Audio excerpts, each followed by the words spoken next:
요한계시록 18장 14에서 24절 다 하시겠습니다. 바벨론아, 내 영혼이 탐하던 과일이 내게서 떠났으며 맛있는 것들과 빛난 것들이 다 없어졌으니 사람들이 결코 이것들을 다시 보지 못하리로다.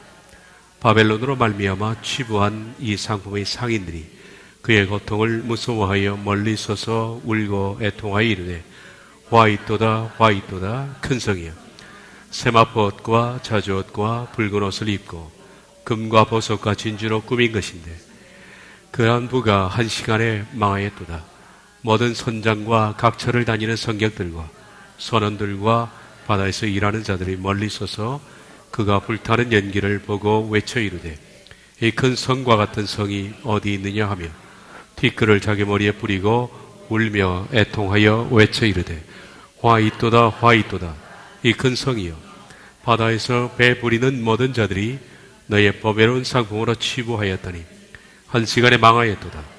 하늘과 성도들과 사도들과 선지자들아, 그로 말미암아 즐거워하라. 하나님이 너희를 위하여 그에게 심판을 행하셨음이라 하더라. 이에 한 힘센 천사가 큰 맷돌 같은 돌을 들어 바다에 던져 이르되 큰 성 바벨론이 이같이 비참하게 던져져 결코 다시 보이지 아니하리로다. 더 검은 것 하는 자와 풍요하는 자와 퉁소 부는 자와 나팔 부는 자들의 소리가 결코 다시 내 안에서 들리지 아니하고 어떠한 세공업자든지 결코 다시 내 안에서 보이지 아니하고 또 맷돌 소리가 결코 다시 내 안에서 들리지 아니하고 등불빛이 결코 다시 내 안에서 비치지 아니하니 신랑과 신부의 음성이 결코 다시 내 안에서 들리지 아니하리로다. 너희의 상인들은 땅의 왕족들이라. 내 복술로 말미암아 만국이 미혹되도다. 선지자들과 성도들과 및 땅 위에서 죽임을 당한 모든 자의 피가 그 성 중에서 발견되었느니라 하더라. 아멘.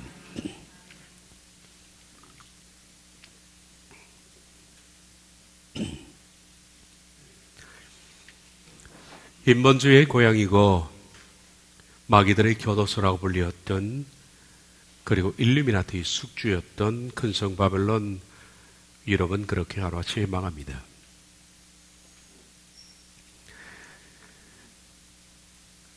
그 제국의 멸망과 함께 지금까지 죄악의 문화와 쾌락의 경제의 쾌락을 누렸던 모든 민족은 큰 슬픔과 두려움에 빠집니다.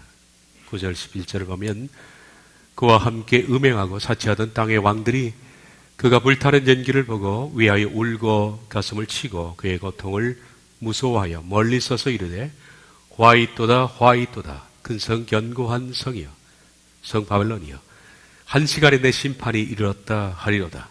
땅의 상인들이 그를 위하여 울고 애통하는 것은 다시 그들의 상품을 사는 자가 없습니다. 이 큰 성 바벨론의 교역 물품에 대해서 요한은 언급하는데 맨 마지막에 언급된 상품이 첫 번째 언급된 상품과 큰 차이가 있다는 것을 발견합니다. 첫 번째는 일반적인 상품이 교육되고 있었지만은 맨 마지막에는 종들과 사람의 영혼들이 거래되고 있다는 것을 발견했습니다. 마지막으로 팔리는 것은 인간의 영혼입니다. 원문에서 종들과 사람들의 영혼이라는 것은 사람의 몸들과 혼들이란 뜻입니다. 이미 혼에 대해서는 말씀드렸습니다만 혼은 자신의 의지와 인격이 포함된 생명입니다. 그걸 혼이라 부릅니다. 그래서 적어도 혼들 그러면 내가 결정하고 내가 의지적으로 뭘 택해서 나가는 것을 가리켜서 혼이라 그렇게 부릅니다. 혼이라는 단어는 본인의 책임성을 많이 강조할 때 쓰는 겁니다. 사람의 몸들과 혼들, 이것이 상품처럼 거래되고 있다라고 말합니다. 만약에 몸들이라는 표현만 쓴다면 이건 사람의 몸을 팔고 사는 노예 제도를 말한다고 볼 수 있겠지만은 혼들이라는 것은 사람의 의지와 인격과 선택권까지도 팔고 사는 것을 의미하므로 해석은 좀 달라질 수밖에 없다라는 겁니다. 지금도 지구 곳곳에서는 사람을 납치해서 악한 목적으로 인간의 목숨을 사고 파는 행위들이 저질리고 있습니다만은, 그러나 사람의 몸을 노예처럼 팔고 산다고 해도 혼은 결코 자신의 결정과 의지가 아니고서는 팔고 살 수가 없지요. 그러므로 단지 이것은 인신매매를 의미하는 것은 아닌 것 같습니다. 그것은 본인의 의사결정이 있기 때문에, 이런 점에서 ESV 버전이라든지 MSG 같은 버전은 좀 의역이 심하지만 생각해 볼 필요가 있다라고 말씀드렸습니다. ESV에는 종들 곧 인간의 혼들, MSG는 종들, 다시 말해 인간의 생명을 고려하는 끔찍한 일이라고 번역을 하고 있습니다. 다시 말해서 인간의 의지까지도 노예화한다는 겁니다. 내가 스스로 선택하는 것이 아니라 선택을 당한다는 것이며, 자신의 의지까지도 어떤 누구에 의해서 조정당한다는 얘기인데, 이것은 적그리스도 시대에 사람의 인격, 즉 정신을 노예화하고 컨트롤해서 하나의 상품으로 팔고 사는 그런 것으로 생각하면 될 것 같습니다. 사람의 입 하나 손에 짐승의 표를 받게 해서 이 표를 가진 자 외에는 매매를 못하게 하며, 또한 사람의 의지까지도 통제 가능하다는 이 표현, 바로 이 부분이 아닌가 그렇게 생각합니다. 오늘은 이어서 14절을 보겠습니다. 바벨론아, 내 영혼이 탐하던 과일이 내게서 떠났으며 맛있는 것들과 빛난 것들이 다 없어졌으니 사람들이 결코 이것들을 다시 보지 못하리로다. 바벨론아, 내 영혼이 탐하던 과일. 마치 이런 표현을 보면 뭐가 생각납니까? 에덴 동산에서 하와가 탐하던 과일, 그것이 생각납니다. 선악과를 연상케 하는 표현이다. 에덴 동산에서 하와가 선악과를 탐했듯이 바벨론 곧 모든 문명의 발상지인 유럽, 여기도 자신의 영혼을 탐하던 과일, 물론 이것은 뒤에 앞에 나와 있던 그런 사치와 향락 이런 것들을 뜻합니다마는, 에덴 동산에서 하와에게 사탄은 속삭였습니다. 너희가 그것을 먹는 날에는 너희 눈이 밝아져 하나님과 같이 되어 선악을 알 줄 하나님이 아심이라. 사탄이 속삭였던 것은 네가 그것을 먹는 날에는 하나님같이 된다 라고 생각한 겁니다. 그런 생각을 불어넣었어요. 마찬가지로 바벨론도 자신의 문명으로 거의 신과 동격인 위치까지 오르려고 하는 탐심이 그들 속에 있었다. 그래서 유럽 문명은 도도하기 짝이 없습니다. 유럽 문명 자체가 거의 하나님과 같은 그런 동격인 위치에서 출발한 문명이라는 것을 우리는 잘 알고 있다. 바벨론은 하와와 같이 사탄의 속임수를 받아들였습니다. 그가 얼마나 자기를 영화롭게 하였으며 사치하였는가. 하와가 탐하던 과일처럼 바벨론도 사탄의 제안을 받아들여서 자신을 영화롭게 하고, 영화롭게 한다는 것은 오직 영광스럽게 한다라는 독사는 신의 언어입니다. 하나님만 영광을 받을 수 있는데 바벨론도 마찬가지로 하나님과 동격인 영광을 받았고 또한 사치를 누렸다. 그렇게 해서 지금까지 인본주의와 악의 교도소인 유럽은 하나님과 같은 영화를 누려왔고 그리고 사치를 누려왔습니다. 그러나 이 사치는 한순간에 멸망할 것이다. 어떤 과정을 통해서 유럽이 붕괴할지는 모르겠습니다. 그런데 뒤에 나오는 말씀을 봐서는 멀리서 사람들이 보니까 유럽이라는 대륙이 망한 것을 봤다라는 것을 봐서 어떤 천재지변에 의한 멸망이 아닐까라는 생각으로 유추해 봅니다. 바벨론아, 네 영혼이 탐하던 과일이 네게서 떠났으며 맛있는 것들과 빛난 것들이 다 없어졌으니 사람들이 결코 이것들을 다시 보지 못하리로다. 뿐만 아니라 바벨론의 멸망과 더불어서 바벨론과 직접 간접적인 관계를 맺어왔던 온 세상, 이 세상의 모든 나라들은 인본주의 문화를 받아들이고 함께 향락을 누리고 함께 쾌락을 누려왔습니다. 바벨론의 멸망과 함께 온 세상은 함께 멸망하고 그래서 충격을 받고 슬픔과 두려움을 당하게 됩니다.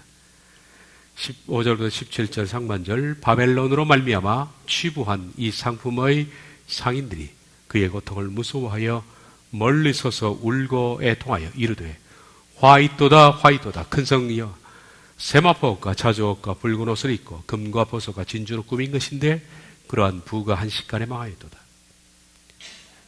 이 나라는 세마포옷과 자주옷과 붉은 옷과 금과 보석과 진주로 꾸민 나라입니다. 근데 이 제국의 멸망과 더불어서 이 제국과 함께 직간접적인 관계를 맺어왔던 모든 나라들은 함께 고통을 느끼고 그리고 애통을 하게 된다라고 말하고 있습니다. 유럽의 침몰이 가져올 전 세계적인 파멸의 파장은 상상하기 힘들 겁니다.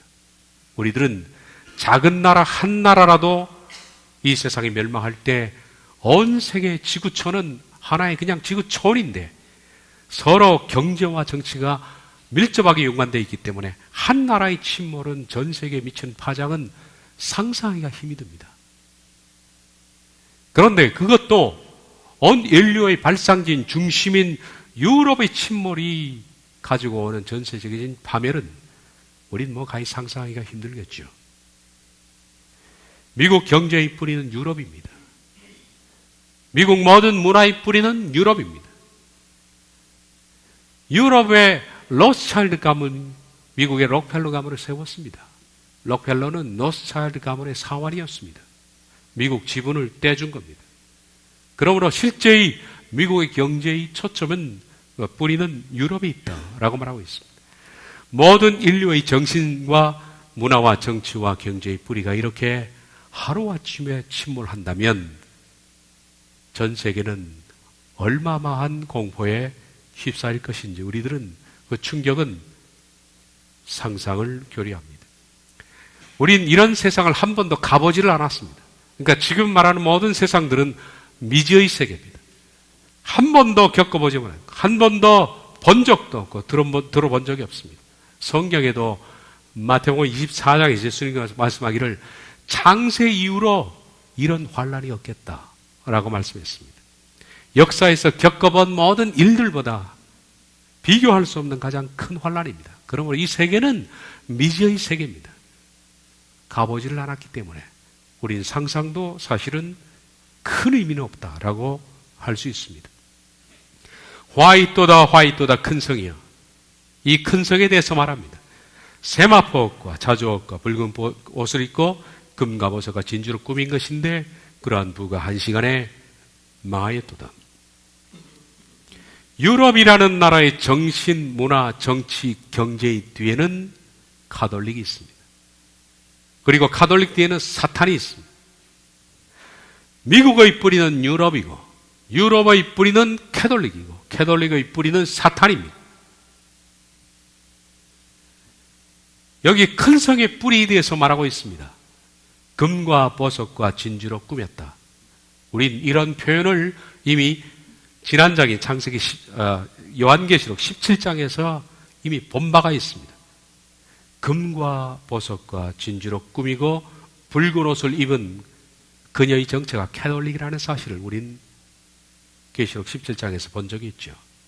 그러니까 이 큰 성의 뿌리는 가톨릭이라는 얘기입니다. 계시록 17장 4절에서 그 여자는 자줏빛과 붉은빛 옷을 입고 금과 보석과 진주로 꾸미고 손에 금잔을 가졌는데 가정한 물건과 그의 음행의 더러운 것들이 가득하더라. 먼저 그 여자의 종교적인 복장은 자줏빛과 붉은빛 옷입니다. 가톨릭 사제들의 전통적 복장은 붉은빛입니다. 교황이 대관식할 때 입는 옷은 붉은빛 옷입니다. 추기경이라는 영어의 카디널은 홍의 주교, 붉은 옷을 입은 주교라는 뜻이 추기경입니다. 그러므로 캐톨릭의 전통적인 복장은 바로 붉은빛입니다. 금과 보석과 진주로 꾸미고 손에 금잔을 든 금잔을 들고 그들의 종교 예식을 진행하는 것은 가톨릭밖에 없습니다. 다시 말해서 큰성 바벨론의 뿌리는 캐톨릭이었다는 겁니다. 우리가 지난 시간에 봤던 것처럼 유럽 합중국의 국기에도 12별이 있습니다. 처음 유럽이 출발할 때 캐톨릭 교황이 제안했고 따라서 지도자들 모여서 유럽 연합을 출발했습니다. 게다가 금과 보석같이 곧 엄청난 재물을 가진 종교는 로마 캐톨릭밖에 없습니다. 다른 종교들도 부가 있지만은 이 세상에 존재하는 종교 가운데 가톨릭만큼 엄청난 부를 지니고 있는 종교는 없습니다. 옛날에 타임지 표지에 그런 게 나와 있죠. 맨 전면에 왜 가톨릭은 지하에 있는 보석을 팔지 않느냐라는 제목을 가지고 기사한 적이 있습니다. 로마 교황청 밑에 있는 지하실에는 엄청난 보석이, 전 세계적인 보석이 다 있다는 겁니다. 금과 보석과 진주로 꾸민 종교입니다. 바로 그 유럽이 침몰하는 겁니다. 어떤 자연재해적인 현상인지는 모르겠습니다만은 유럽 전체가 쑥대맛이 되는 하나님의 심판을 당하게 된다. 그래서 유럽을 경계하고 있는 바다에서 모든 선장과 각처를 다니는 성객들과 선원들이 그 침몰의 현장을 보면서 통곡하는 것이 나옵니다. 바다에서 보는 장면이죠. 그 대륙이 무너져서 모든 선장과 각처를 다니는 성객들과 선원들과 바다에서 일하는 자들이 멀리 서서 그가 불타는 연기를 보고 외쳐 이르되 이 큰 성과 같은 성이 어디 있느냐 하며 티끌을 자기 머리에 뿌리고 울며 애통하여 외쳐 이르되 화 있도다 화 있도다 이 큰 성이여 바다에서 배부리는 모든 자들이 너의 보배로운 상품으로 취부하였더니 한 시간에 망하였도다 라고 말합니다. 그 대륙의 멸망입니다. 지금부터 우리가 한번 생각을 해보겠습니다. 앞서 말씀드린 것처럼 한 나라의 붕괴도 전 세계적으로 미치는 경제적인 파장은 엄청납니다. 만약에 일본이 침몰했다. 어떻게 될까요? 우리나라의 주식시장은 끝이 납니다. 그리고 모든 세계의 경제는 마비가 됩니다. 그런데 지구의 심장이라고 말씀드릴 수 있는 유럽의 붕괴는 전 세계적으로 미치는 그 처참함과 두려움과 공포는 말할 수 없이 파장이 크다. 세계 경제의 붕괴로 이어지는 것은 불보듯 뻔한 것 같습니다. 그리고 이 땅에 소망을 두고 살아가는 모든 이들은 공포에 질리게 될 것입니다. 사람들은 부인한다 해도 사람의 신은 만몬입니다. 돈이 신입니다. 모든 것이 다 경제의 논리입니다. 다른 어떤 명분을 세워서 이것 때문에 그렇다, 저것 때문에 한다 그래도 사람은 돈을 하나님보다 더 사랑합니다. 실제로. 모든 범죄의 뒤 그리고 대부분 분열과 다툼과 살인의 배후에는 실은 경제가 도사리고 있습니다. 부부가 이혼하는 것도 거의 다 경제적인 문제입니다. 다른 성격차 무슨 문제 해도 대부분 경제적 문제입니다. 심지어는 이것이 그리스도인들에게도 별로 다른 말은 없을 것 같습니다. 교회가 다투고 분열하고 싸우는 그 배경에도 경제가 차지하는, 돈이 차지하는 힘은 크다는 겁니다.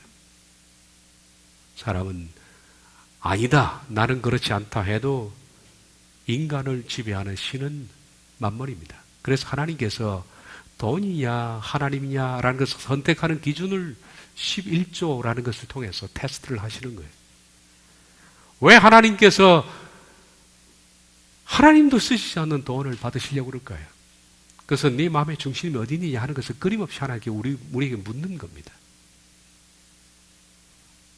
11조 폐지론자들, 폐지론의 뒷배경에는 실은 돈을 사랑하는 마음이 있기 때문입니다. 이것이 인간을 지배하는 만몬이라는 신입니다.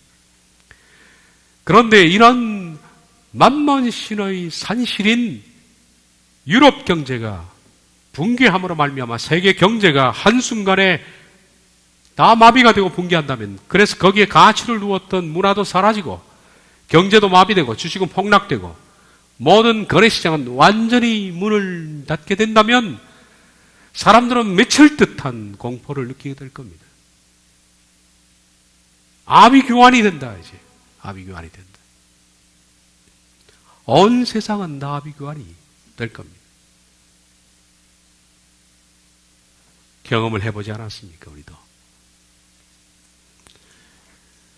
만약에 한국 경제도 어느 순간에 갑자기 브레이크가 걸리면 아마 슈퍼를 중심으로 해서 약탈과 폭력과 살인과 방화가 얼마나 들끓을지 상상이 되십니까?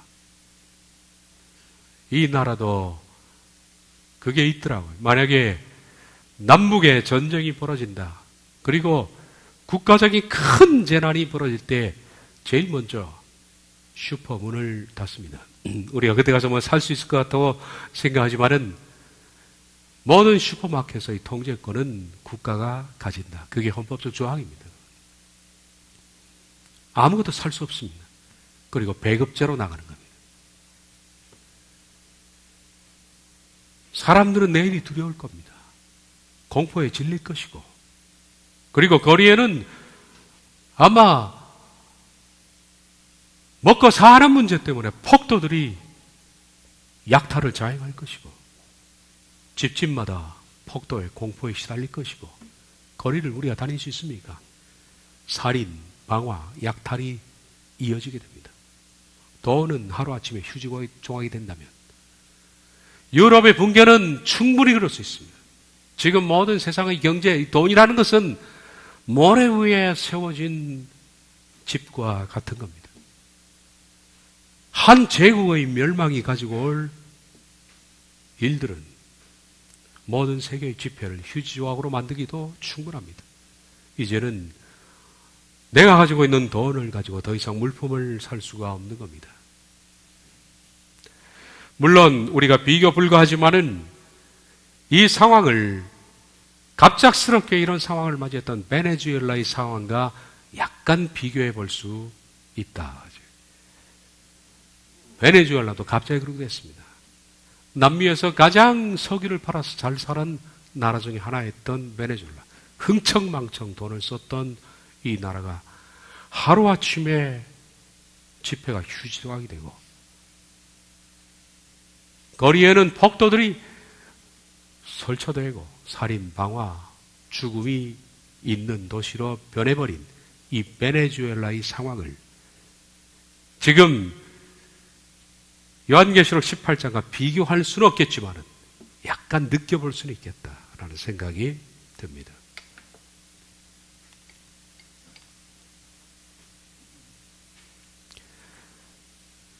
뉴스에 나와 있는 대목들입니다. 물가 상승률이 6,000%예요. 6,000%예요.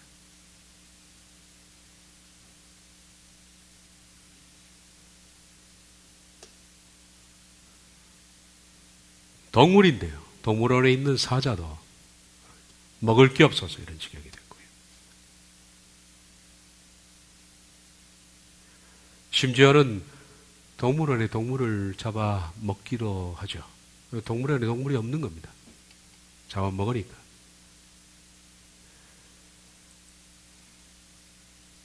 할 수 있는 것은 감자와 채소밖에. 이것도 옛날 상황이 좋았을 때 그렇고 지금은 어렵습니다. 베네수엘라 빈곤 인구가 90%. 절대 다수의 사람들이 먹지를 못합니다. 이건 쓰레기 차인데 거기에 음식물 쓰레기를 이렇게 주워 먹고 있는 이런 상황들이 우리에게도 닥칠 수가 있다. 계시록 18장의 상황이 오면요.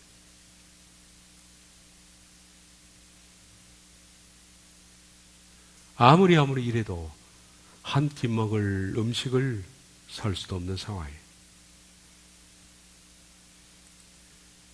병원도 단전을 했습니다. 전기가 안 들어오니까. 그래서 아이를 낳았지만 사망했다는 얘기고, 출산이 임박한데 의사들이 휴대전화 불빛에 의지해서 아이를 출산시키는 이런 상황이에요. 바나나 하나 사는데 이만큼 돈이 든다는 겁니다. 요거 하나 사는데. 비교를 해둔 겁니다.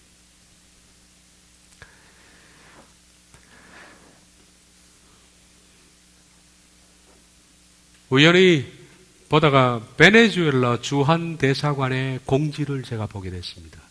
한번 읽어보겠습니다. 베네수엘라도 우리 국민이 살지 않습니까?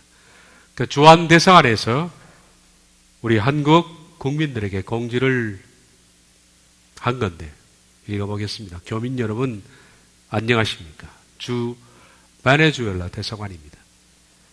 베네수엘라의 어려운 경제 환경과 치안 불안으로 그 어느 때보다 교민 여러분의 심려가 크신 줄 압니다. 여러분께서도 주지하다시피 최근 베네수엘라의 치안 부재로 인한 피해가 곳곳에서 발생하고 있습니다.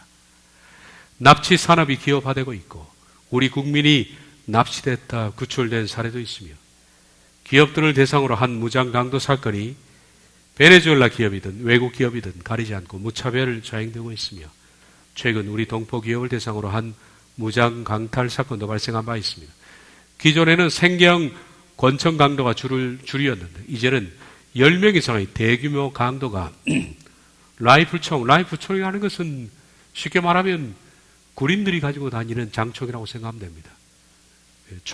총구가 나사 모양으로 도는 군인들 총이 그렇지 않습니까? 이게 라이플총인데 우리 군인들이 쓰는 M16 같은 그런 총을 들고 다니고 수류탄을 휴대하면서 떼거리로 몰려가면서 이제는 약탈을 자행하는 거예요. 공장이나 물류창고에 난입 트럭을 동원해서 상품을 강탈해가는 사건이 발생하기도 했습니다. 지방에서는 무장 강도단이 수류탄을 투척하여 경찰과 교전을 벌이는 사례도 있다고 해요. 갈수록 치안이 불안해지고 있습니다. 교민 여러분, 현재의 치안 환경에서 우리 국민의 안전을 이 나라의 권권력에 전적으로 의존할 수 없는 상황입니다. 각자 조심하고 또 조심하는 수밖에 없습니다. 야간 외출을 자주 하시고 카라카스 외곽이나 지방을 방문할 경우 지인들과 당사 영사에게 최소한 문자로도 방문 기한과 지역을 알려주시기를 부탁드립니다. 참 불안한 그런 공지죠. 아울러 금년 12월 6일에는 베네수엘라 국회의원 총선이 예정되어 있습니다.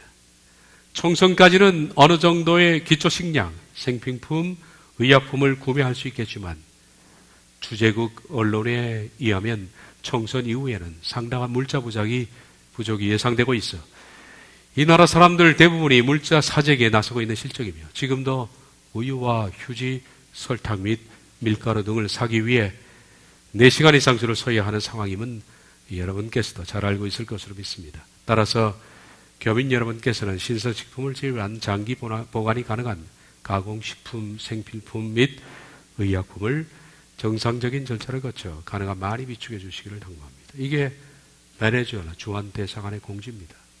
얼마나 불안할까요? 예. 그런데 이런 상황이 전 세계적으로 들이닥칠 수가 있다는 얘기입니다. 베네수엘라보다 훨씬 이전인 1920년대 독일 경제 대공황, 이것은 어쩌면 앞으로 요한계시록 18장 사건이 벌어지면 비슷하게 벌어질 수 있는 마지막 시대의 어떤 모델 같은 그런 생각을 해봅니다. 이런 상황이 올 것이다. 히틀러가 패전했습니다. 이 전쟁에서 히틀러는 군비 자금을 끌어들이기 위해서 독일의 마르크화를 엄청나게 양적완화 찍어댄 겁니다. 돈을. 그냥 돈을 막 발급한 거예요. 그러니까 물가는 치솟고 인플레이션이 됐겠죠. 그런데 독일이 승전을 했다면 이 모든 것들을 이겨낼 수 있겠지만 패전하는 바람에 게다가 또 패전한 뒤에 전쟁 배상금을 지불해야 됩니다. 그리고 패전 조약이 국가들에게 배상하는 것들이 많이 들어있죠. 이런 조약을 감수해야 되기 때문에. 그래서 배상금도 갚아야 되고 또 군인들에게 월급과 퇴직금을 줘야 하는데 갓단에 전쟁에 수많은 돈을 찍어냈지만은 더 양적 완화를 한 거예요. 이걸 감당하기 위해서. 그 결과 마르코아는 엄청나게 풀려나갔고 가치는 하락했습니다. 물가는 뛰고 돈 가치는 하락하고 통화 가치의 하락은 상대적으로 이웃나라의 환율을 폭등시켰겠죠. 그래서 주식시장과 외환시장에 독일 국민들의 돈이 집중되어 주가는 터무니없이 폭등한 반면 통화 가치는 계속 하락했습니다. 이것이 독일 경제 대공황을 일으킨 일이 됩니다. 이 모든 것이 맞물려서 초인플레이션, 인플레이션을 넘어서서 초인플레이션, 베네수엘라처럼 6,000%가 베네수엘라는 초인플레이션인데 그것과 비교되지 않는 엄청난 인플레이션이 발생하게 된 겁니다. 이런 판국에 독일에서는 돈의 가치는 형편없이 떨어졌는데 어느 정도냐 하면 빵 하나를 사기 위해서 수레에다가 돈을 가득 싣고 지금으로 따지면 몇 조 원을 싣고 빵가게 베이커리를 하나 사러 간 거예요. 근데 그걸 보고 폭도들이 덤볐습니다. 덤벼가지고 돈을 가져간 게 아니라 수레를 빼앗아갔어요. 그게 돈이 되니까. 돈은 다 버리고.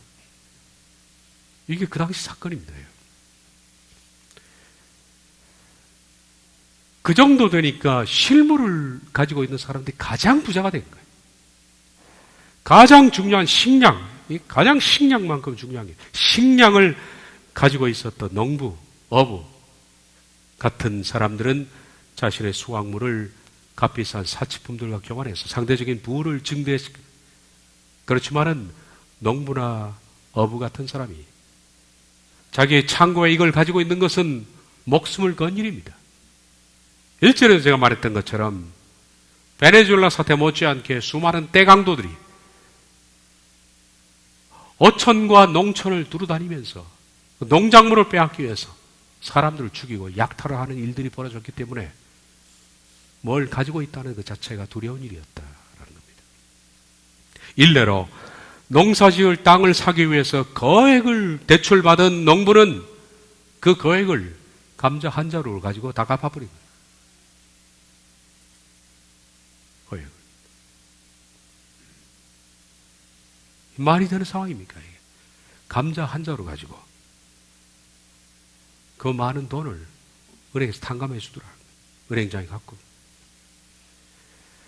나머지 수확물로 도시의 중산층도부터 고급 가구, 자동차 같은 사치품들을 헐값에 교환할 수 있었다. 두 형제가 있었는데 한 형제는 너무너무 성실해가지고 돈을 열심히 아껴가면서 절약하면서 돈을 모았습니다. 통장에는 10억 이상 되는 돈이 있었어요. 그런데 그 동생은 고주망태입니다. 돈만 생기면 술을 먹고 고주망태가 되는 동생이 있었어요. 그런데 독일의 경제공황이 닥치니까 동생은 엄청난 부자가 되고 형은 망해버린 거예요. 동생이 왜 부자가 됐냐? 마시고 난 술병을 뒷간에 던져놨는데 그 병값이 엄청난 거야. 엄청나. 동생이 부자가 된 거예요. 이 말도 안 되는 세상이 온 거예요, 이게. 너무 감동받아서 오늘부터 그렇게 살림하지 마시고. 이런 왜곡된 시장은 결국 파국을 낳았습니다. 마찬가지로 마지막 시대 때 이런 과정을 밟게 될 겁니다. 독일에는 1차 세계대전이 끝났을 때 5조 개의 계란을 살 수 있던 돈으로 5년 후에는 1개의 계란밖에 못 샀다. 그러니까 5조 프로의 인플레이션이 벌어졌다는 겁니다. 이 상상이 가는 얘기입니까? 너무 거짓말 같아서 믿기지가 힘들 겁니다. 가장 타격을 받은 사람이 뭐냐면 연금을 받아 사는 사람들, 그리고 직장에서 봉급을 받는 사람들이 가장 큰 타격을 받았다. 왜냐하면 너는 쓰레기니까. 굴러 다녀도 죽지를 않은 거예요. 말씀드린 것처럼 돈은 나 버리고 내 역할을 뺏어가는 세상인데, 어디에 투자를 해도, 아니면 연금을 받아먹고 살려고 작정했던 사람들, 그리고 정부 관리는 월급을 받는 사람들이 가장 심한 타격을 받았다. 자영업자들은 자기가 팔다 남은 물건이 있잖아요. 이런 사람 버텨낸 겁니다. 그러니까 경제위기가 오면 월급 받아서 사는 사람이 제일 큰 타격, 연금이나 월급 받아가지고 은행에 저축해 둔 사람은 먹을 게 없는 거예요. 근데 동네에서 구멍가게라도 하면 최상위층 부자가 되는 겁니다. 근데 조심해야 됩니다. 때강도가 덤비니까. 생필품 가격의 인상으로 숙련 노동자와 육체 노동자의 임금 또한 자연히 인상이 됐습니다. 임금은 인상이 되죠. 그러나 전문가, 즉 의사, 교사, 은행원 필요 없잖아요. 은행도 문 닫잖아요. 누가 공부 배우러 오겠습니까? 학교도. 사람이 지금 굶어 죽어가는데 무슨 병 고치러 병원에 가겠습니까? 전문 직종에 있는 사람들은 다 굶어 죽어갑니다. 그런데 오히려 육체 노동자, 전문직을 가지고 있는 사람들은 나름대로 좀 버틸 수는 있었다라는 겁니다. 시민들은 자신이 가진 현금을 전부 털어 식품이라면 뭐든지 사두었고, 사재기에 대한 처벌이 엄중해졌음에도 불구하고 획득할 수 있는 모든 식품을 사모았다. 식품 전쟁입니다. 그리고 초인플레이션이 벌어지면 자국 화폐는 휴지가 되니까, 그래도 그 당시에 전 세계적으로 인정받는 통화, 달러 같은, 이제는 우리나라에 만약에 이런 상황이 벌어지면 우리가 한화, 한국 돈 10억을 가져가도 받지를 않는다. 뭐라? 달러 가져오세요. 예를 들어서. 그때 이 달러가 미국 화폐가 붕괴되지 않는 전제하에서 말입니다. 붕괴되면 그것도 마찬가지예요. 그래서 다른 통화만 받았다. 참조를 해볼 필요가 있다. 농부들은 충족되지 않는 수요를 유발하여 가격을 높이기 위해 농작물을 시장에 내놓지 않음으로써 이익을 얻었다. 누가 내놓겠습니까? 가지고 있으면 더 폭등되는데. 고정된 월급을 받는 전문가들은 절대 빈곤계층으로 전락되었다. 엄청난 수의 시위자들이 모여 시골을 돌며 농작물을 약탈하고 헛간을 부쉈다. 약탈, 파업, 폭동이 증가했다. 집세는 너무 낮게 유지되었다. 지금도 우리나라가 집값이 지금 하락세에 있는데, 이런 시기가 되면 집세는 낮게 유지가 된다. 이 부분에 대해서 경제의 종말 아마 첫 번째가 두 번째 부분인데 잠깐 보고 마치도록 하겠습니다. 하이퍼 인플레이션이라고 부르죠. 초인플레이션. 그 위키백과 사전에 초인플레이션이란 경제학적으로 물가 상승이 통제를 벗어난 상태, 수백 %의 인플레이션율을 기록하는 상황을 말하며, 이 원인은 전쟁이나 경제 불안 등으로 인한 재화와 서비스의 희소성이 증가하여 가격이 상승하고 정부가 이를 통제하지 못하면서 계속된 화폐 반응을 실행할 때 나타난다. 우리나라도 지금 간당간당하더라고요. 미국은 이미 금리 인상을 6월 달에 단행해서 우리나라와 0.5%의 금리가 차이가 납니다. 이틀 동안에 1조 원 이상의 외자들이 빠져나갔습니다. 그런데 한국은행은 금리 인상에 대해서 아직까지 인상을 해야 되겠는데, 만약에 인상을 하게 되면 집값이 폭락되는 현상으로 벌어지니까 그러게 되면 내적인 우환에 시달리기 때문에 그렇다고 인상을 못하고 안 하자니 외자는 빠져나가고 지금 골치 아픈 딜레마에 지금 빠져 있습니다. 그래서 사람들은 집값이 문제냐?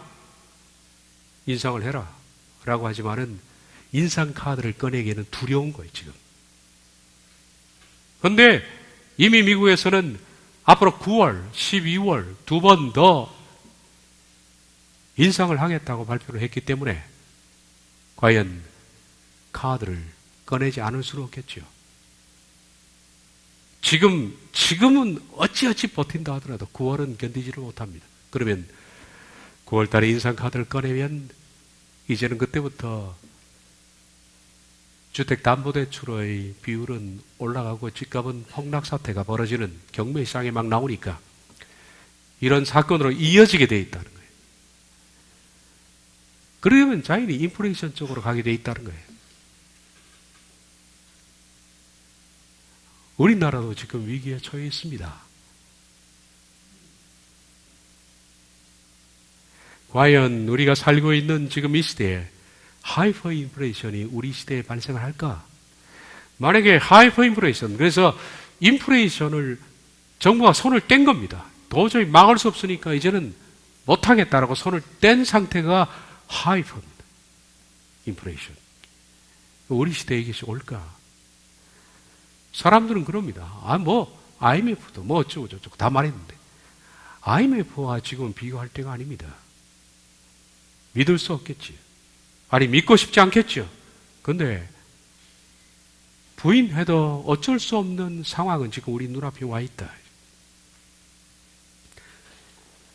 만약 하이퍼 인플레이션이 발생한다면 어떤 일이 벌어질까? 제가 좀 전에 말했던 독일의 실내, 그걸 봤습니다. 봉급 생활자들은 극빈층으로 전락하고 먹을 게 없는 겁니다. 그리고 자영업자들은 그래도 버틸 수가 있다. 육체 노동자는, 그리고 숙련공들은 그래도 버틸 수 있다. 가장 큰 타격을 받는 사람들이 전문직, 그리고 봉급쟁이들, 가장 큰 타격을 받을 수가 있다.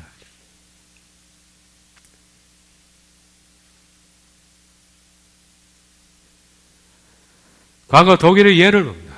독일의 실내로 다가오는 하이퍼 인플레이션을 체감할 수 있는 실제적인 사례인데 1922년 1달러는 4.2마르크였습니다. 그러나 13개월 뒤에는 1달러는 4.2조 마르크,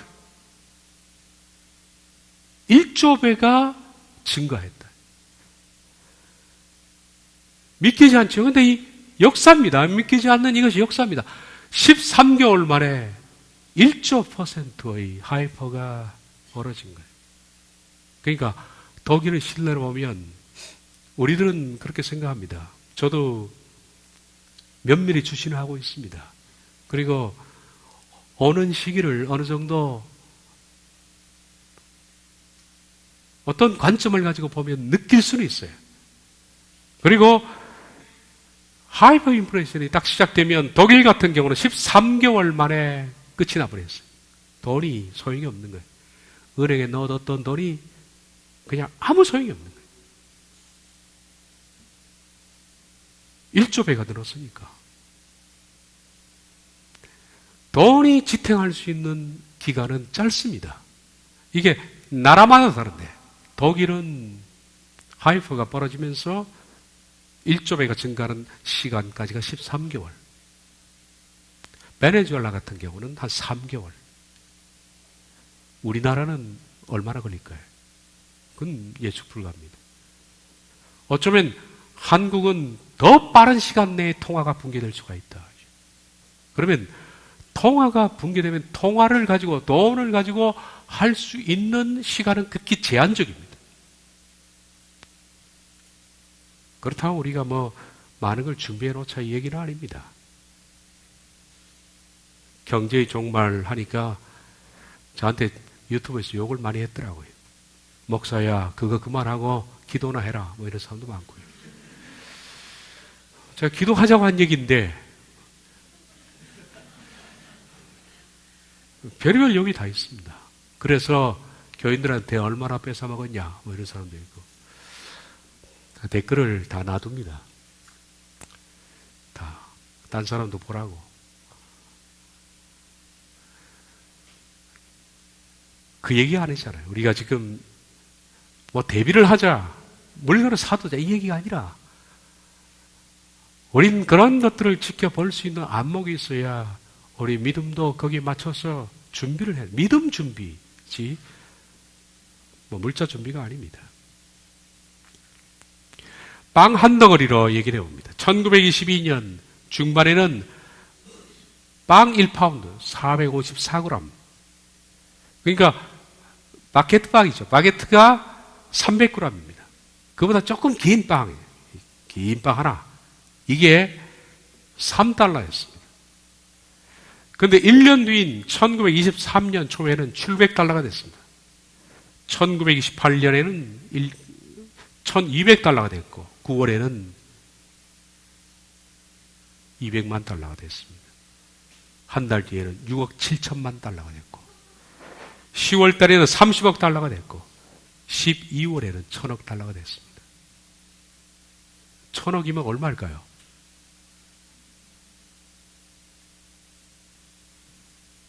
100조네. 빵 하나 사는데 100조. 100조 가지고 있는 분 없잖아요. 100조 있어야지 빵 하나 사는 겁니다. 이게 돈이 필요 없는 거예요. 여러분, 이때는 말씀드린 것처럼 물자 가지고 있으면 그 살인의 표적이 됩니다. 우린 이때는 정말 굶어 죽을 각오를 하라는 거예요. 어떻게 죽느냐 하는 게 중요한 것 같아요. 어떻게 배교하지 않고 믿음을 가지고 끝까지 지키면서 잘 죽을 수 있느냐 하는 문제지.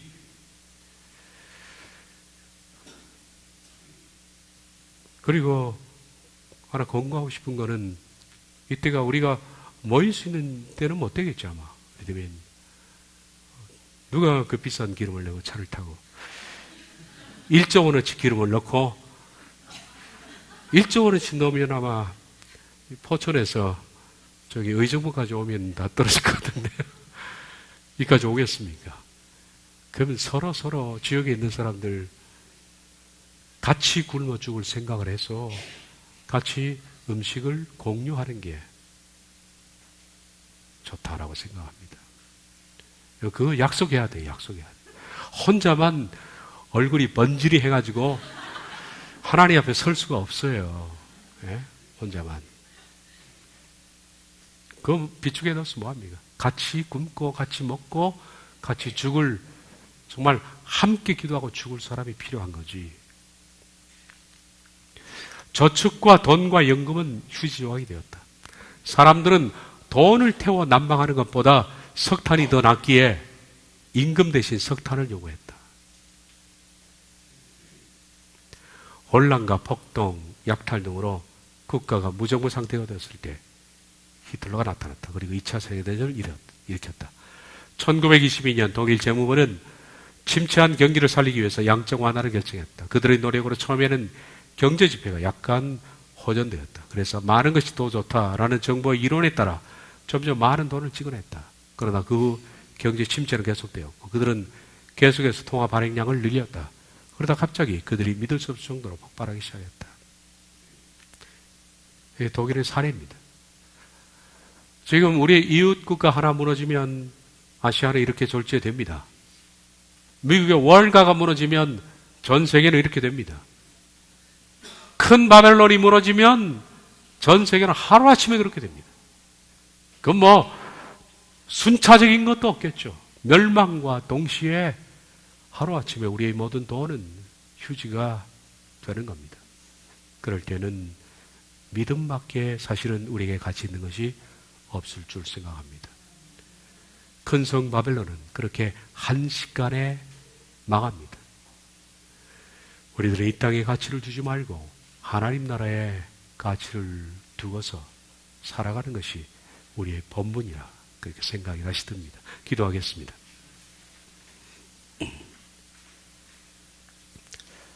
자비로우신 하나님, 물론 이런 것들은 예상에 불과하지만은 현실에서 얼마든지 그리고 빠른 시간 내에 다가올 수도 있는 그런 예측입니다. 이런 때가 성경에도 기록되어 있고, 만약에 우리가 살아가는 우리 시간 안에 이런 일이 벌어진다면 저희들은 흔들리지 않고 믿음을 지켜나가고 함께 공동체의 도리를 지켜나가는 우리 모두가 되게 해 주옵소서. 예수님의 이름으로 기도하옵나이다.